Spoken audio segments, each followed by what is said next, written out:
All right, guys, I'm super excited to have a special surprise guest on, one of the best welterweights and middleweights in MMA. He's now taken the boxing world by storm and joins us to talk about what's next. Darren Till, thanks for joining us, brother. It's great to have you on the show. Dude, we just saw, Jake Paul, what he did to Mike Perry. Your initial thoughts, what did you think of his performance and what did you think of the fight? I'm not going to lie. I didn't watch the fight because that might be a little bit loud here, so I'm going to move now. I didn't watch the fight. I didn't care to watch the fight. I thought it was, from the clips I've seen, it was just atrocious. I didn't even expect that low of a level from Perry. It was just low level striking. The boxing. Jake Paul was gassed after the first round. To be honest with you, I don't even know what Mike was doing myself. What he was actually doing in there. He just looked like he was fucking stumbling over his feet and shit like that. So I'm actually quite speechless, to be honest with you. It impressed me. Jake was terrible, and so was Mike. Jake was blown out of his ass after the first round, and Mike just was stumbling over his own 2 feet. It looked to me like Mike has never had or been coached by anyone. He just looked like a total amateur in there. He really did. I get he's tough and I get he's durable, but that just only takes you so far. Yeah, he's the king of Ireland in bare knuckle, but mate, there's nobody in bare knuckle. There's nobody there. He should have beat Jake. Maybe he shouldn't have. Jake was 40 pounds heavier than him, juiced out as nut, but still, he probably should have put up a better fight than he did. Yeah. What did you think of him calling out Alex Pereira and Conor McGregor after the fight, Jake Paul? I think the whole thing's a farce. I think for Conor McGregor's name to be even getting mentioned in that breath or sentence is just it's a total disrespect to Conor. Conor's a fucking double-weight world champion in the UFC, mate. Conor, go back to UFC, please, mate. That's your bread and butter. That's the guy you are. I get what he's doing with bare knuckle, but I don't know. It's a weird fucking... I'm going to be honest, it was a weird fight. It was a weird fight between them. It feels like it's all fake. I'm not going to lie. You felt like it was a bit scripted, like it was predetermined? Yeah, I do. What was it about the fight? Was it just the way that Mike looked or the way it played out, or? Perry. Sorry. That's all good. Perry's been beating all these guys. Literally beating the living daylights out of them. Now I get it, Jake Paul's 40 pounds heavier than a big, strong guy. He can punch Jake as well. We've got to give him his due. And he is improving. But Jake was gassing after 1 round, and it was just it just didn't look normal to me. I'm going to be honest with you. It didn't look normal. Mm-hmm. And I bet you there's a few other people thinking the same thing. Yeah. From your perspective, what has the talks been like for you to fight Jake Paul? Has your camp been in touch with his people? What has the conversation been like?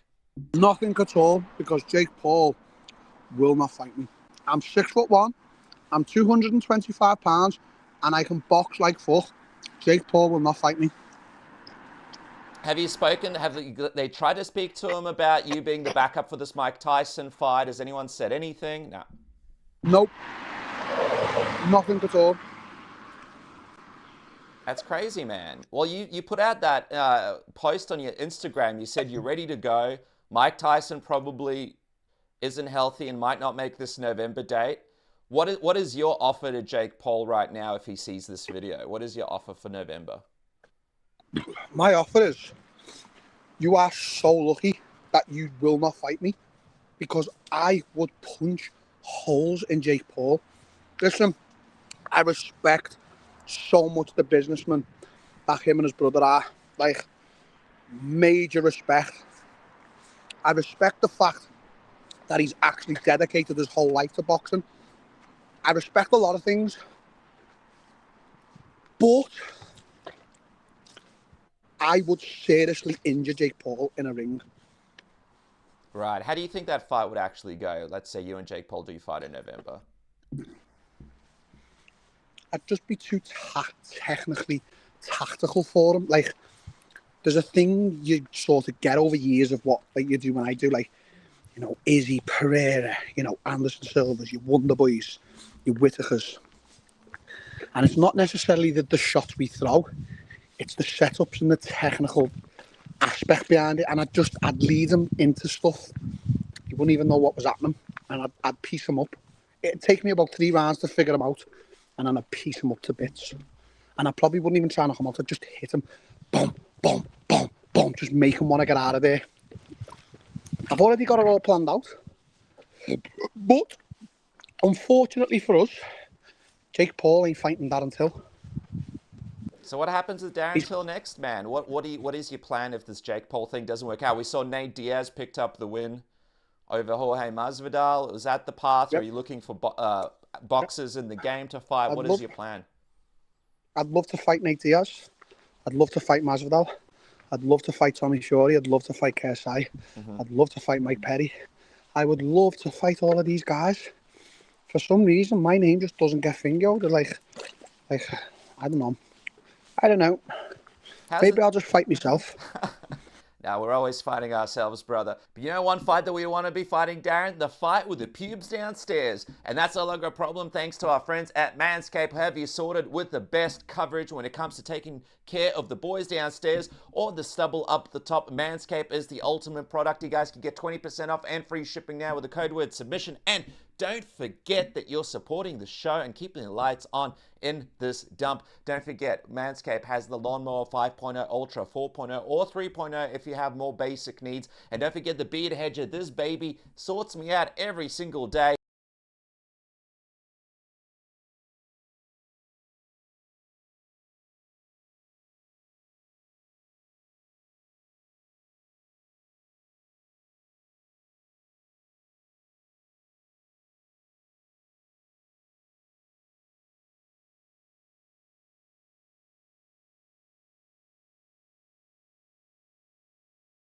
Eight point oh is my setting on the wheel, and I never look back, baby. Manscaped is your way and your solution for all of those problems. Look after the boys down there. I'm talking all the dreamers and creamers out there in radio land. Manscaped has you sorted today. Code word submission, 20% off. Hey, let me ask you this, man. Obviously, you're killing it. You're in the boxing game now, but when it comes to your return to the UFC, is there a date in mind? Like, is there a timeline in mind, or are you just sort of taking it fight by fight in boxing first and then seeing if you feel like going back to I'm going to be honest. Yeah, I'm going to be honest on the call. Yeah, I want to go back to MMA. But at the moment in time, right, this is how I'm trying to live my life through fighting.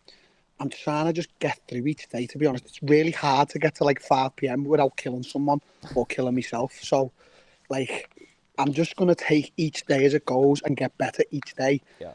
And that's the plan, because these long-term plans are good and that. I'm right down at all yet, but what about if the plan diverts? You know, you never know what could happen. As you say, Conor McGregor could call me tomorrow. Me and him could do a super fight. Me and him could sail off into the sunset. You just don't know what's going to happen. So yeah, I'm trying to just get through every day. And I'm happy doing that. Why is it so hard to get through your days, man? What's going on? There's nothing going on with me. I just think everyone finds it hard. I think everyone wakes up and walks around thinking they've got life figured out, but none of us actually got it figured out. So why not just wake up and just, you know what, I'm just going to get better at boxing. And that's it. Tomorrow will be tomorrow. I'll get a fight booked in 8 weeks and we're all good to go. Yeah. I'm not really into this long-term plan and shit now. I'm just going to let it happen how it's going to happen.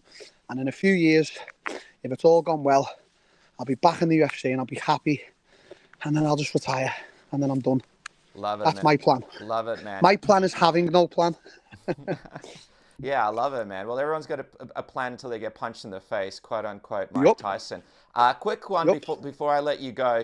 When you do make that return in a few years, who do you think is going to be the middleweight champion by then? Because we've got a lot of new guys in the division. People would love, for example, to see you fight Sean Strickland. Who do you think will be the middleweight champion by the time you make your UFC return? I think there'll be someone new on the block. I think there'll be a new, young, hungry killer who'll just, you know, be running through everyone, and that'll be the guy who'll have the tiger on his back. And I'm sure it'll be exciting times. That the sport's always evolving. We have to evolve with it. So yeah, you know, the sport's moving in the right direction, especially when you've got guys like Dana White behind it. So, you know, and I don't say the sport as a specific. I mean UFC. MMA is much bigger than the UFC. Obviously, MMA is MMA, but yeah, it's all moving in the right direction, and as I say, it's not going to get worse, it's only going to get better. So interesting to see in 3 years who'll be the champ. Do you think we ever get this fight between you and Israel before it's all said and done? Whether it be MMA or boxing? I would fucking love it because I know he wants it. I know I want it. Be a great striking battle, but yeah, who knows? As I say, the plan is to have no plan. Yeah. What do you think of Dricus as the champion? By the way, are you impressed with what he's been able to do in the UFC? Yeah, he's fucking the champion, and he beat me fair and square. He give it to me, but you know, it comes to striking, I don't think he's up to much. I know he's beat all these guys on the feet and that, but you know, I made him look like a toddler on the feet. He was no problem for me on the feet. It was just playtime, but you know, does not take away from the fact that that man beat me fair and square. So what kind of man am I to speak on an interview and to say that he's not worthy to be the champion when he beat me? Who has the audacity to do that? So fair play to Dricus. I hope he's basking in the ambience of all his wins and his glory. And I'll never take that away from him, man. Well, I think everybody would love to see a rematch between you two. Just quickly, man, Yeah. have you heard anything about your mate Hamzat? I mean, he was supposed to be in the mix as well at middleweight. I heard he had some health problems, but he's back at it now, right? Yeah. I think so. As I say, my relationship with Hamzat is strictly friendship at the moment. If he needs something from me, I'm here. If he needs me to do something for his family, I'm here. If he wants to ring me and tell me his problems, I'm here. I texted him when I found out he wasn't fighting to check if he was okay. I said, if you need anything, I'm here, mate. See, the thing is with me, all these fake rivalries and friendships in MMA, it's all bullshit. Mm-hmm. When you're my friend, you're my friend. The only time you don't become my friend is if you do something to disrespect me. And me and Hamzat have a very good relationship as being friends because we just understand each other. It's a fighting business. Don't get me wrong, we want to kill each other in the gym, but I'm not sat here thinking anything other than I want him to do really well in MMA. And I hope he has a really good life. That's what being a friend is about, isn't it? Am I wrong or am I right? No, you're right, man. It's great to see that. I think that's why people love your friendship so much, because it's so genuine and it's really different for the sport. Honest. You know? There's no hidden agenda. If he makes 10 million and I make £10, that's just the way it is. Yeah. Last one from me, man. So you say 8 weeks, next fight. When are you going to be locking in this next opponent? When can we expect a fight announcement from you? Yesterday, hopefully yesterday, but yeah. You got a few names? You got a few names floating around, or are you still in the process of finding someone? I can't say nothing like that, can I? Yeah.